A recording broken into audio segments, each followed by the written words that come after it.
he want me to preach on this, the first sermon he gave me, which is coming from the book of Job. Job chapter 2. Job chapter 2. Starting at the first verse. Job chapter 2, starting at the first verse. And it says, again there was a day when the sons of God came to present themselves before the Lord. And Satan came also among them to present himself before the Lord. And the Lord said unto Satan, from whence comest thou? And Satan answered the Lord and said, from going to and fro in the earth, and from walking up and down in it. And the Lord said unto Satan, hast thou considered my servant Job, that there is none like him in the earth, a perfect and upright man, one that feared God and eschewed evil, and still he holdeth fast his integrity. Although thou movest me against him to destroy him without cause. And Satan answered the Lord and said, skin for skin, yea, all that a man had would he give for his life. But put forth thine hand now and touch his bones and his flesh, and he will curse thee to thy face. And the Lord said unto Satan, behold, he is in thine hand, but save his life. So went Satan forth from the presence of the Lord and smote Job with sore bores from the sole of his foot unto his crown. And he took him a potsherd to scrape himself withal. And he sat down among the ashes. Then said his wife unto him, dost thou still retain thine integrity? Curse God and die. But he said unto her, thou speakest as one of the foolish women speaketh. What? Shall we receive good at the hand of God? And shall we not receive evil? In all this did not Job sin with his lips. You may be seated. And for a scripture topic, God gave me the subject of God allowed it to happen. God allowed it to happen. Now, if you would turn, if you sit next to somebody, turn next to somebody and tell them God allowed it to happen. God allowed it to happen. See, this is no mistake what we're going through. God chose us, all right, to go through what we're going through. He chose us because he knew that we would be faithful to the end. He could have chose anybody else, but he knew they wasn't going to be faithful. He knew they was going to curse him and die. But he knew that everything he allowed Satan to do to us, we kept our integrity. See, you know, the Bible say that Satan was going to and fro, trying to see who he could devour. He doing the same thing right now, y'all. He just, you know, sometimes we looking for Satan like a little red devil with some little horns on his ears. See, that's not Satan. That's not Satan. That's fictitious. See, Satan is a spirit. And that spirit just be floating all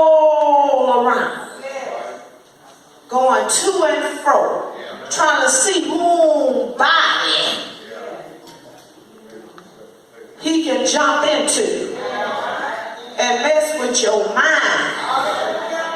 See, and he'll start telling your mind stuff. And if you listen to that, he has accomplished what he set out to do. Because his whole plan is to kill, steal, and destroy. That's his purpose. That's what he came to do. He was a jealous spirit. When he was kicked down from heaven, he was jealous. He was jealous of God. So now he's just roaming. Wherever we allow him to come in, and we let him come into the church, guess what? He'll come right on here in the church and have so much old mess and confusion, will totally destroy, ruin this church, run everybody away from this church. And then he'll be sitting with his legs crossed. Ain't nobody there. See, I left because of this. And she left because of that. No, that's Satan. Because you have allowed Satan to come into your heart and your mind. See, we have to be like Job. See, everything Satan did to Job to try to get him to curse God, he refused to do it. See, even down to causing him to be sick. See, we know God don't bring sickness, but God allowed it to happen. See, God could have said, no, you can't touch my child with sickness. You can't touch, no. But he allowed it because he knew that we would stand fast, that we would keep the faith, that we would continue to believe that God, Jesus Christ, is the Son of the living God, that he died on the cross for our sin, but he rose on the third day with all power in his hand. We will continue to believe that. We will continue to believe that God has all power. Don't get me wrong, Satan got some power, but God got all power. So he already knew what Job would do. God allowed Satan to destroy Job's health. He allowed it. Not because Job was a bad person. Not because Job did evil. It said, my Bible said, Job was a perfect and an upright man. But God allowed Satan to destroy his health. See, society has it. When somebody gets sick or something bad happened to them, they must have been doing something. Oh yeah, they reaping what they sowed. They reaping what they sowed. See, but my Bible tells me that Job was a perfect and an upright man. Say he eschewed evil. He was just trying to do the right thing, y'all. He was just trying to live for God. He was just trying to serve God. He was trying to be a good daddy and take care of his children. Trying to take care of his wife. Had land. He was a rich man. But he didn't let that money go to his head. He didn't think he was better than nobody else because he was a rich man and had all the cattle and the land and everything else. He wasn't like that. But God allowed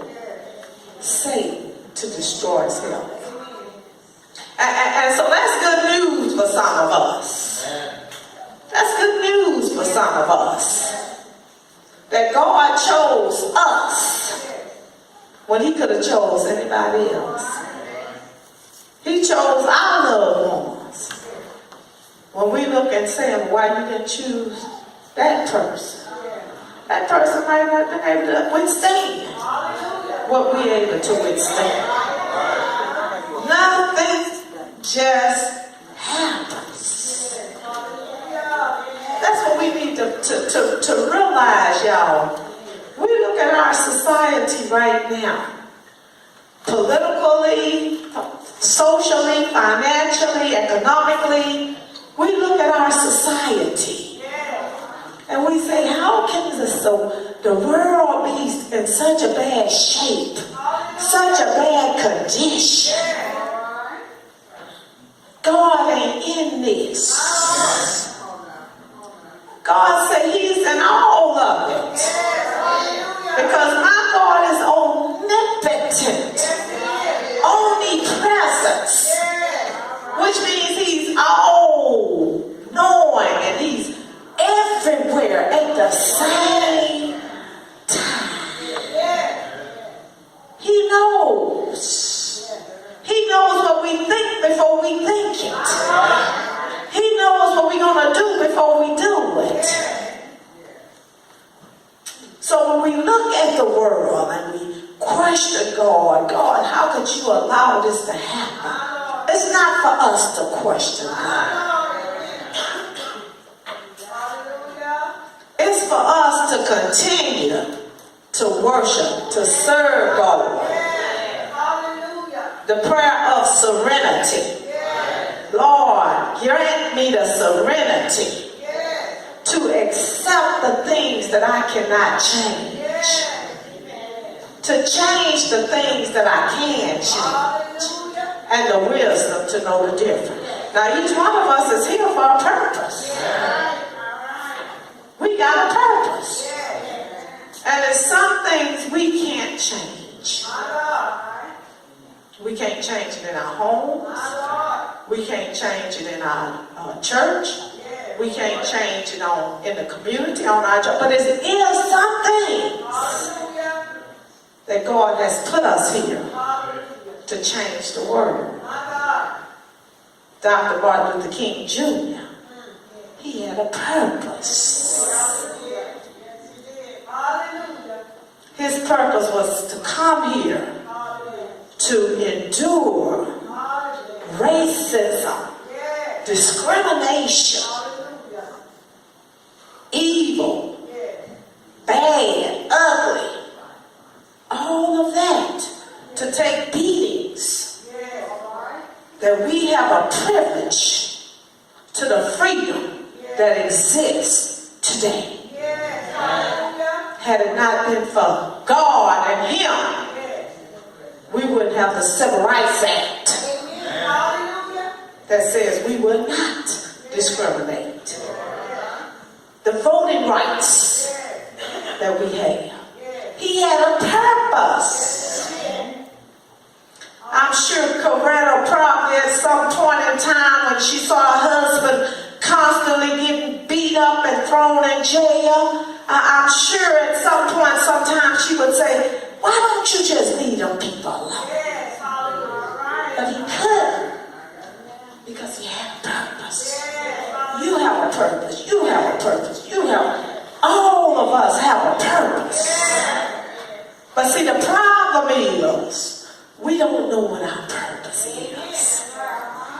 So because we don't know what our purpose is, we sitting on our purpose and we're doing nothing. Jesus had a purpose. When he came down from heaven, he walked this earth, taking care of the sick, making the blind to see, the lame to walk. He had a purpose when he was in the Garden of Gethsemane and praying and saying, Lord, take this bitter cup. In other words, take my purpose away from me. Because he knew his purpose was to go to the cross. He knew what his purpose was. He was going to get beat, spit upon. He knew his purpose. But he had to endure his wasn't for Jesus, we would still be sinners that wasn't saved by grace. We wouldn't have a chance to the tree of life. But because Jesus came and he knew his purpose, nothing just happens. Nothing. Romans 8:28 say all things work together for good. To them who love the Lord and those who are called according to his purpose. We get confused. We think that scripture means call. Oh, I've been called to preach.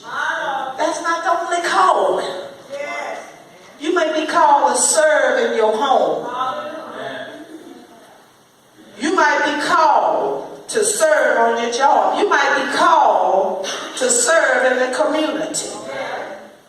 Called don't all the time mean I've been called to preach. But we have all been called to do something. And we need to know what our purpose is. It's just not to be born and live and die and have no purpose in life. That as soon as you're dead and gone, people forget about you. No, that's not your purpose. You got to leave a legacy.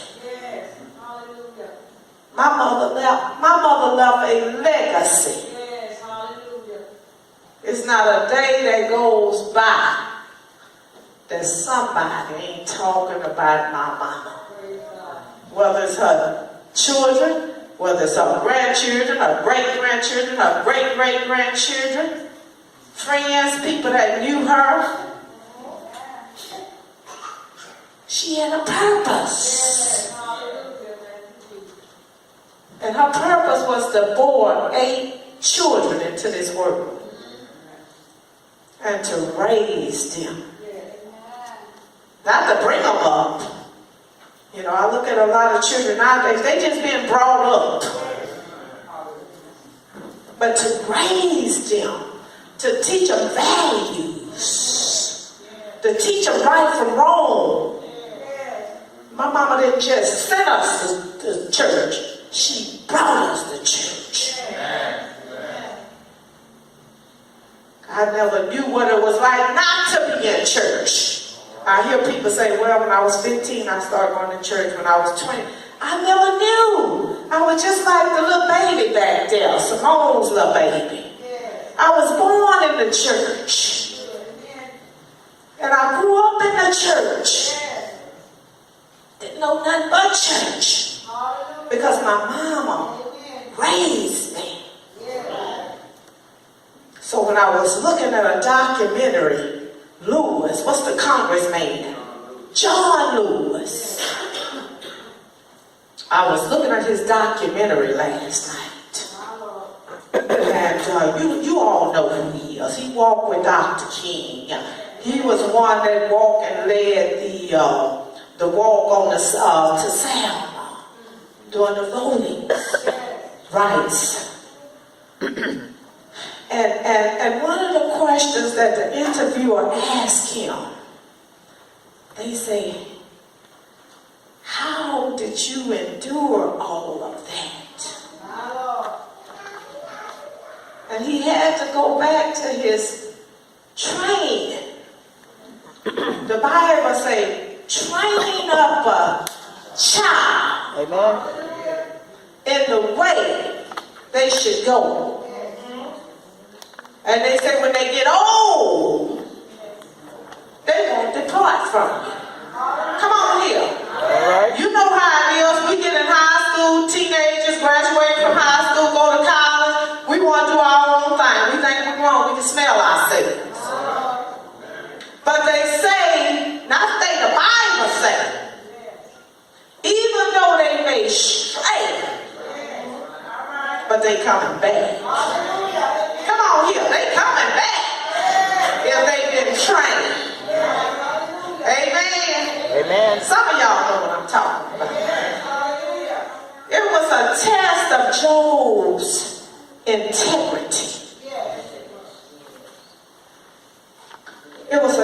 test of Job's integrity.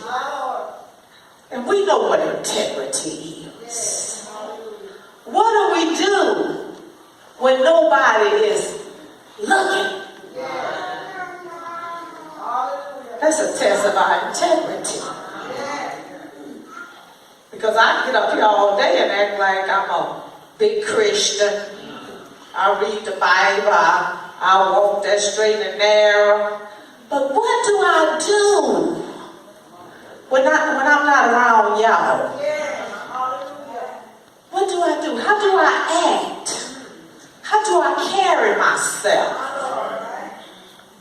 If some of you was to come and catch me at a time where I didn't know you was coming, would you still see the same Minister Rose you see here? See, it was a test of his integrity. See, and God already knew that Job was a man of good character. A test of his integrity. It just wasn't testing him to see what he was going to do of God if the devil made him sick. No, are you going to continue to be a good person? Are you going to continue to do the right thing? It was also a test of his faith. A test of his faith. Can God trust us? See, that's what he want to know. Can he trust us? See, he knew he could trust Job. Can he trust us? Because, see, God will allow some things to happen in our lives. And always remember, it's a test of your faith. What are you going to do when hard times come? What are you going to do when trials and tribulation come? What are you going to do when sickness comes? What are you going to do when the money is funny? What are you going to do when you run into somebody that's racist, that call you the N-word? What are you going to do? It's a test of our faith. See, because what the world wants to do, just like the foolish wife, the world wants us to curse God. The world wants us to cuss God and die. See, that's what the world wants us to do. And as soon as we do, see, I knew it wasn't nothing to her in the first place. I knew it wasn't nothing to her in the first place. All she was doing was putting on a show, just putting on an act. Oh yeah, you push that right button. Oh, you gonna see the real one. You gonna see the real her. Oh, she gonna cuss you out. But see, God knew he could trust Job. Can God trust us? Can God trust us? See, even with money, can God trust you with money? Can God trust you with money? Or when you get money, if God gave you money, would you get all the money you can the can, and sit on the can? Is that the way you would handle your money? Because see, my Bible says you can't beat God's gift. Because the more you give to him, come on here, the more he gonna give back. And see, we got that thing all confused. Because we think the only time we give it to God is when we put it in the offering tray. That ain't, you ain't giving it to God all just when you put it in the offering tray. See, the Jesus I knew, he walked the earth.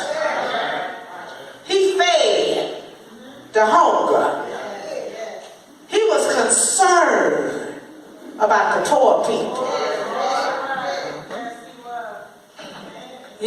See, we don't want to have nothing to do with nobody poor.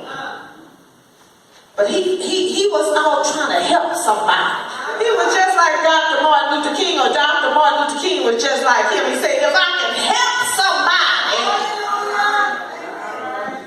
my living won't be in vain. And see, he wanted to help somebody. But we so confused. When we see somebody trying to help somebody, what do we say? Oh, she thinks she all of that. No, trying to do what Jesus. We keep saying, what would Jesus do? I believe that's what Jesus would do. I believe he was a giving God. I believe he was a kind God. I think he was a loving God.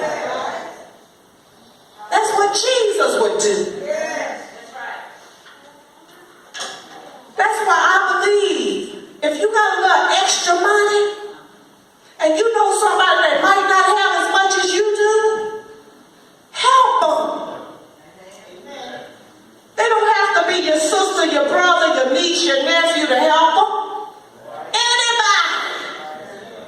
Everybody. But you should start at home first.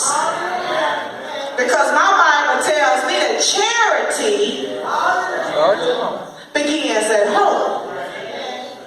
Then it spreads abroad. See, I'd be crazy, I'd be a fool if I'm out there trying to help somebody else and my own husband, children, brothers and sisters, nieces and nephews, they starving, they hungry, they homeless. But I'm out there trying to help everybody else. See, I'm a fool now. So you got to make sure your own family taken care of first. And then when they taken care of, then you can go and say, well, look, here, sister, take this. But that's the kind of God that we're supposed to serve. That's the kind of God, because that's the kind of God he was. Amen? Amen. Amen. And amen.